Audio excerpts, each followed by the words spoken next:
Համար մասնակցությունն այսպիսի նշանակալից ծրագրի չափազանց պատվաբեր է։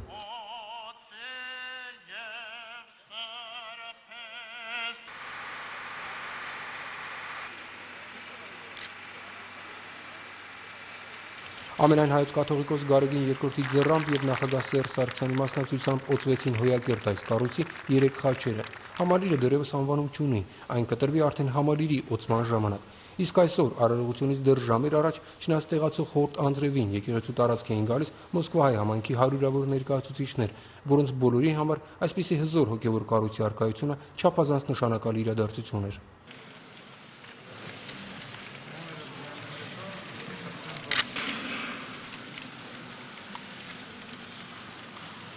Այսօրվա օրը, Կիրակի օրը, դա կարևորացնում է նրանով, որ մենք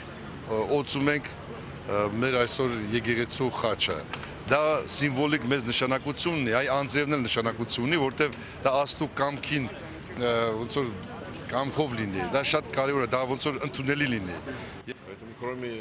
Բացի պատվի եւ հոգեհարազատության զգացումից այս պահին այլ ապրումներ չունեմ։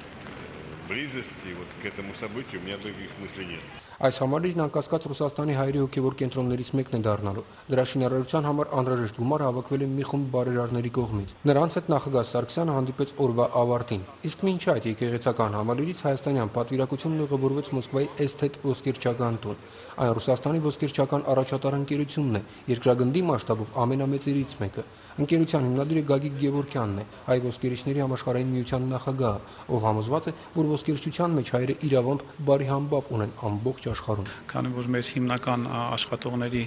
կարելի ասել լավագույն մասը հայերն են, այս շենքում աշխատում են 350 ոսկերիչներ, քիչ հետո դուք կտեսնեք իրենց բոլորին, հայ վարպետներ, ունիկալ վարպետներ, որոնք կարողանում են իրենց արվեստը աշխարհին ներկայացնել եւ ուրախացնել իրենց ազգին եւ ամբողջ աշխարհին։ Երկրի ղեկավարը շրջեց Էսթետում, ծանոթացավ ընկերության արտադրանքին եւ շփվեց ղեկավարությանը։ Ընկերությունում աշխատում են շուրջ 350 որակյալ մասնագետներ, որոնց շատերը հայեր են, ինչն էլ ընկերության հաջողությունների հիմնական գրավականներից մեկն է։ Իսկ օրվա ավարտին նախագահ Սարգսյանը հանդիպեց նաեւ եկեղեցական համալիրի բարերարների հետ։ Դրանով մեր երկրի ղեկավարի պետական այցի առաջին օրն ավարտվեց։ Մոսկվայից նորից մեզ է միանում իմ գործընկեր Գևորգ Ալթունյանը։ Բարի երեկո Գևորգ, նախագահի պետական այցը, որքան գիտեմ երրորդյա է, ինչ է սպասվում առաջիկա օրերին։ Բարի երեկո Արտակ, նշեմ, որ նախագահ Սարգսյանի վաղվա օրակարգը նույնպես բավական ծանրաբեռնված է լինելու։ Առավոտյան շուտ նախագահ ուղևորվելու է Մոսկվայի պետական համալսարան, որտեղ նախատեսված է հանդիպում համալսարանի ուսանողների հետ։ Նախագահը համալսարանում նաև ելույթ կունենա, իսկ ելույթից անմիջապես հետո մեր երկրի ղեկավարը կհանդիպի համալսարանի հայ ուսանողների հետ։ Վաղը նախատեսված է նաև Սերժ Սարգսյանի հանդիպումը Դմիտրի Մեդվեդևի հետ։ Երկու երկրների ղեկավարների առանձնազրույցին կհաջորդի հանդիպումն արդեն օնլայնված կազմով, որի ավարտին էլ տեղի կունենա միջպետական մի շարք պայմանագրերի ստորագրման հանդիսավոր արարողությունը։ Արարողության վերջին նախատեսված է մամլո ասուլիս, իսկ օրակարգային վերջին կանգառը կլինի նախագահ Սարգսյանի պատվին տրվող պետական ընթրիքը։ Արտակ Շնորհակալություն Գևորգ, իմ գործընկեր Գևորգ Ալթունյանն է Ռուսաստանի մայրաքաղաքից, որտեղ այսօր սկսվել է Հայաստանի նախագահ Սերժ Սարգսյանի առաջին պետական այցը Ռուսաստան։ Այսօր հայ առաքելական բոլոր եկեղեցիները պատարակ են մատուցել նշելու բոլոր քրիստոնյաների պաշտամունքի առարկա խաչի գյուտի տոնը։ Մեր եկեղեցին, որ խաչապայթից մասունքներ է պահպանում, 4 տոն ունի նվիրված խաչին։ Աստծո որդուն մահապատժի ենթարկելու համար որպես գործիք ծառայած եւ հետո սրբացված խաչի տոնի պատմությունը բացահայտում է Տաթևիկ Նալբանդյանը։ Այսօր խաչի գյուտի, այսինքն խաչը գտնելու, հայտնաբերելու տոնն է։ Այս տոնը հայ առաքելական եկեղեցին նշում է 4-րդ դարից սկսած։ Հենց այդ դարում 327 թվականին բյուզանդական Կոստանդինոս կայսեր մայրը Հեղինեն գնաց Երուսաղեմ որոնելու տիրոջ խաչը։ Խաչապայտը գտնելու վայրում էլ Հեղինեն կառուցեց Սուրբ Հարություն եկեղեցին։ Երուսաղեմի այս եկեղեցում գտնվող Գրիգոր Լուսավորիչ տաճարից այսօր աստիճաններով կարելի է իջնել նախկին քարհանքի տեղը, որտեղ հրեաները նետել էին տիրոջ խաչապայտը եւ որտեղից էլ այն գտնվեց։ 7-րդ դարում խաչապայտը գերեվարեց Պարսից արքան։ Հայտնի է թե ինչպես Հերակլ կայսրը ազատագրեց խաչը հայկական գնդերի հետ միասին։ Խաչը անընդհատ մեր գիզակետում է եւ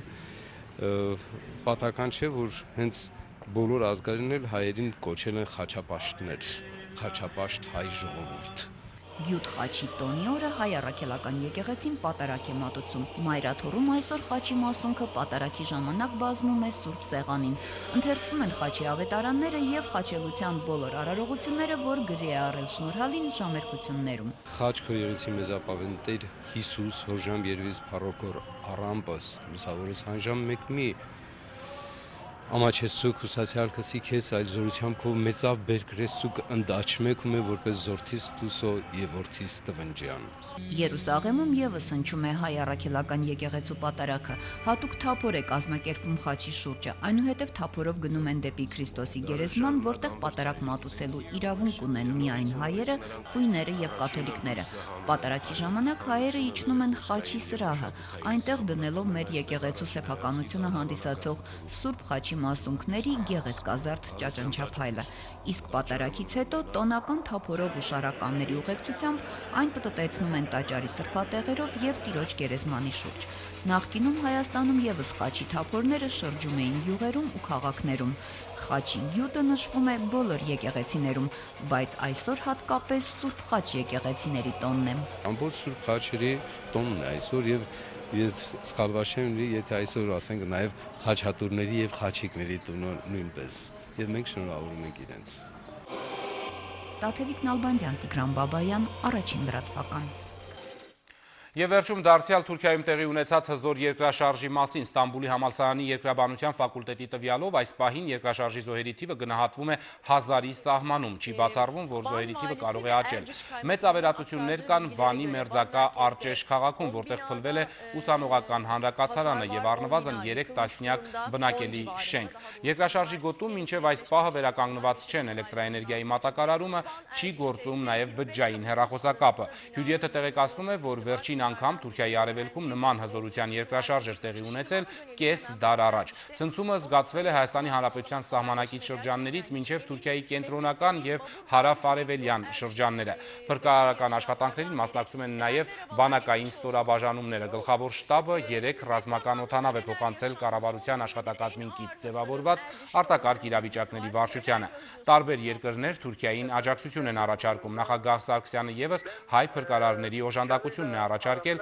Թուրքիայի նախագահ Գյուլին։ Հայ փրկարարները նման փորձ ունեն 1999 եւ 2000 թվականներին մեր փրկարարները Թուրքիայում մասնակցել են փրկարարական գործողությունների։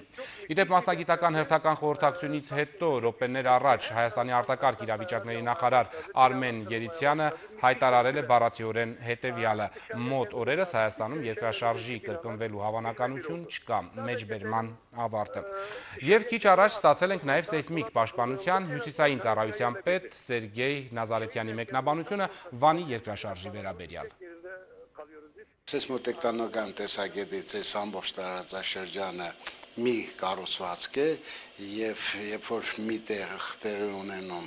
պիսի բարձր մագնիտուդով երկրաշարժ, մյուս վայրերում հավանականությունը նվազում է։ Երկու կարևոր եզրակացություն կարելի է անել, առաջինը, որ եթե նույն օջախային գոտում տեղի ունենան հետցնցումներ, նույնիսկ ուժեղ հետցնցումներ, Հայաստանի Հանրապետության բնակավայրի վրա ավերիչ ազդեցություն ունենալ չեն կարող, որովհետև հեռու են 150-200 կիլոմետր հեռավորության վրա են գտնվում մեր բնակավայրերը օջախից, եւ երկրորդը, որ տարածաշրջանի լարվածային վիճակը այս երկրաշարժով բավականին մեղմացավ եւ հավանականությունը, որ Հայաստանի տարածքում տեղի կունենա ուժեղ երկրաշարժ, քիչ է։ Առաջին լրատվականի Կիրակ Նորյանն էր, շնորհակալություն ուշադրության համար, ցտեսություն եւ ամենայն բարի։